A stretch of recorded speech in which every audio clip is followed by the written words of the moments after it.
The freezing twilight descends, an ancient group journeys towards shelter. Time is critical. Then, a sudden, tragic halt. An older member, now motionless, has passed on their journey. A fierce storm looms on the horizon, threatening their very survival. A difficult choice awaits. Why would they spend vital energy on someone no longer able to help the group survive? Death in the mobile ice age created immediate, practical dilemmas for any traveling community. Weather conditions dictated every move. A raging blizzard could easily trap a grieving group. Distances were vast.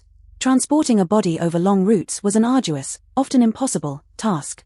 Frozen or rocky ground made digging a grave incredibly difficult, sometimes even futile for hours. Predators and scavengers were a constant threat, drawn by any exposed remains in the wild. Limited daylight hours meant decisions had to be made quickly before darkness enveloped them. Fuel for fires was scarce. Every resource was vital for the living, especially warmth. Food supplies were always precarious. Every moment spent not hunting was a risk to all. Children needed protection and care. Their safety was paramount, often influencing group choices. Injured group members needed attention. Their immediate needs often took precedence over others. The constant need to travel meant extended stops for burial were simply not always feasible. The sheer weight of carrying a full body could slow the entire group, risking all lives. Familiar camps might be days away. There was no guarantee of finding a suitable burial site. A body could not always be transported for a long distance, forcing immediate, difficult decisions. Not every person received the same treatment. Choices depended on many site-specific factors. Would your group risk the storm to bury one person before darkness arrived? A profound question. Finding a skeleton in the ground doesn't automatically confirm a deliberate ancient burial. Archaeologists examine key details to understand how the remains came to rest in that spot. Body position offers clues. Was it carefully placed or simply collapsed in a natural hollow? Bone articulation, or how bones are connected, indicates whether the body was intact. The grave shape, if present, can reveal if a pit was intentionally dug by human hands. Sediment differences, changes in soil layers, may point to past digging activity and refilling. Evidence of digging tools or marks on the surrounding earth are direct signs of deliberate action. Stones placed around the body might indicate protection or a deliberate marking of the location. Disturbance by animals or water movement can scatter bones, mimicking a non-burial scenario. Rockfall or natural depressions can bury remains without human intervention over long periods. Later human activity at a site might have moved or altered ancient remains, complicating findings. The relationship between bones and nearby objects offers crucial context about their placement. Natural deposition occurs when a body enters a space through environmental events, not human acts. For example, a body could be swept into a cave or naturally covered by sediment from erosion. Deliberate placement involves people intentionally positioning or covering a body with clear intent. This suggests a conscious decision, a specific action carried out by the living community. Sometimes, the excavation history or preservation prevents a confident conclusion about origins. A well-articulated body within a defined pit suggests intentional human action. This is key. A skeleton in the ground is concrete evidence. A burial is an interpretation to be tested. Deliberate burial often began with choosing a protected location, safe from the elements. Digging or clearing a shallow pit required effort, time, and suitable tools, however basic. The body's positioning could vary. Some were bent, others extended, each a deliberate choice. Wrapping the body in hide or other coverings offered protection and reflected respect.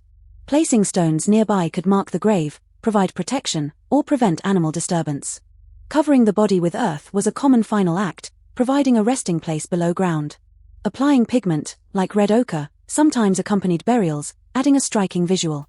Adding selected objects, personal or symbolic, also occurred, offering insights into beliefs. Marking or remembering the location with natural features could create a lasting memorial. Hides and coverings are often inferred, even when direct archaeological evidence is absent.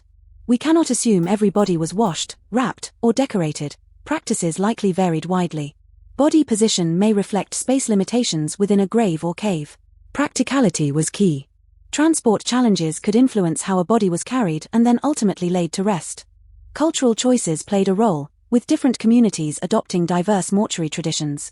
Preparation before burial, such as binding limbs, could dictate the final body posture. Natural movement after burial, due to settling or shifting earth, might alter the initial position. Later disturbance could also affect position, making interpretations more complex for researchers. Red ochre is often associated with Paleolithic burials, appearing as a significant pigment. Shell beads, ivory beads, and pendants are also found, hinting at personal adornment or offerings. Animal parts, tools, and decorated objects sometimes accompany the deceased.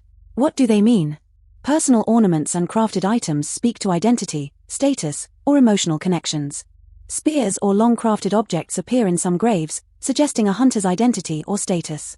Stones with unusual placement might mark a special spot or hold a meaning now lost to us. Ochre itself had many potential uses beyond just grave decoration in ancient times. It was used for coloring, hide processing, and adhesive preparation, showing its versatility. Ochre could be for decoration, symbolic activity, or body treatment for the living. Its meanings are now unknown.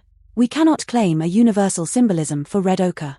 An object beside a body could be a deliberate offering, placed with clear intent by survivors. It might also be clothing decoration, simply part of what the person was wearing when buried. Perhaps it was a personal possession, an item the person carried often in daily life.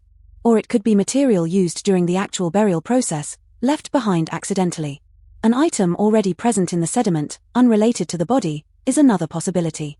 An object moved by later disturbance can also create confusion about its original context. Does an object inside a grave reveal belief, identity, affection, or all three to researchers?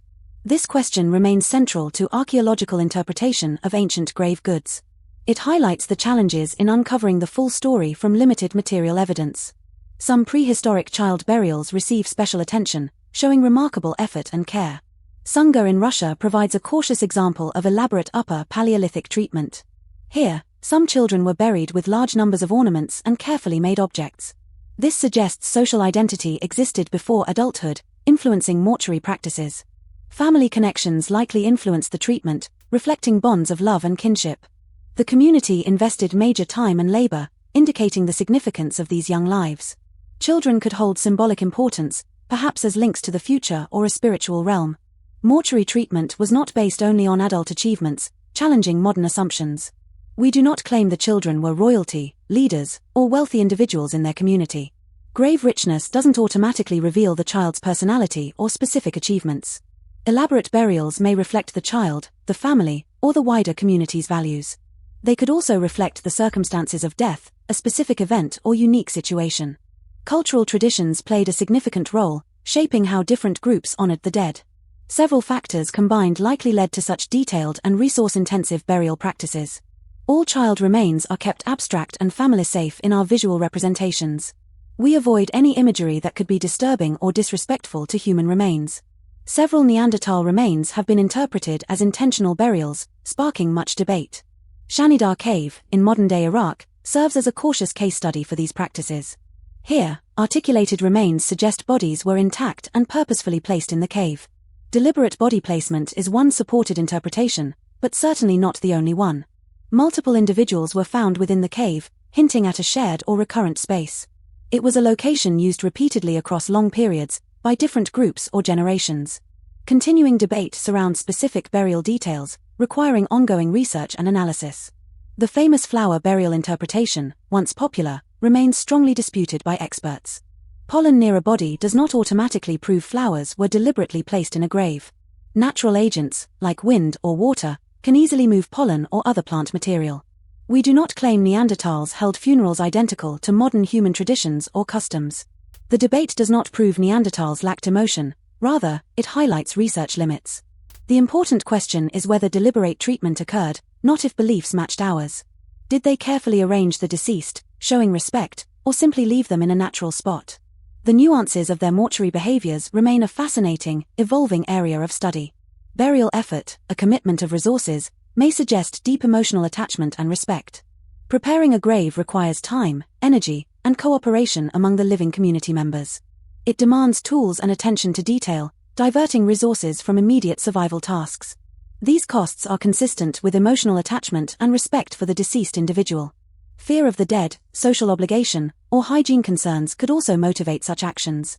Group identity and tradition are powerful forces, shaping collective responses to death. A combination of motives likely influence decisions, making a simple explanation elusive. A grave does not directly preserve grief, it preserves the actions potentially driven by it. An unburied body does not prove that nobody cared. Grief can exist without formal rituals. People can grieve profoundly without performing a burial, even in our modern world. People can perform burial without personal affection, driven by duty or social custom. We must avoid projecting one modern funeral system onto diverse prehistoric communities. Can archaeology detect grief, or only the actions grief may have produced in ancient times? The archaeological record is highly incomplete. Most ancient people left no trace behind. Bodies may disappear due to scavenging, weather, and erosion, leaving little evidence.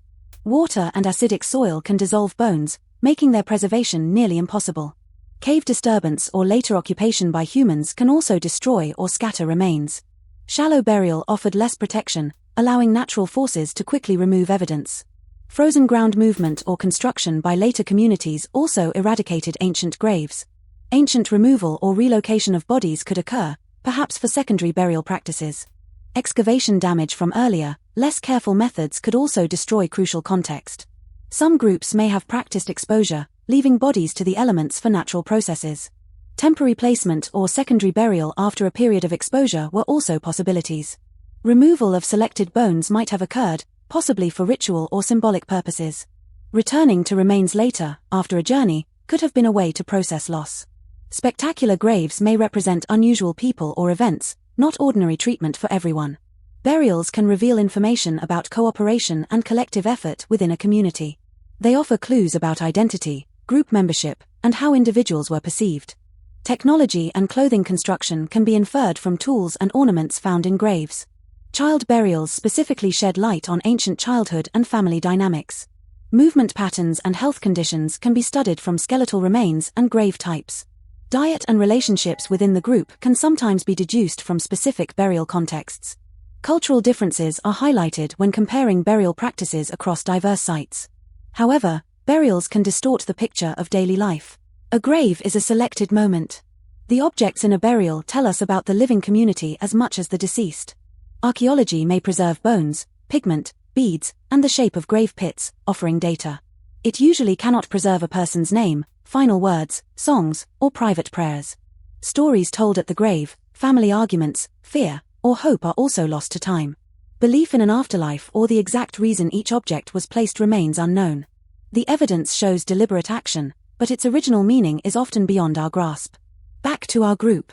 They find a protected area, close to their winter shelter from the storm. The fully covered person is gently placed within a shallow, prepared space, a final resting. One mourner leaves a familiar pendant. Others secure the location with stones, a silent promise. What reveals humanity most? The grave, the objects, the effort, or the memory carried forward?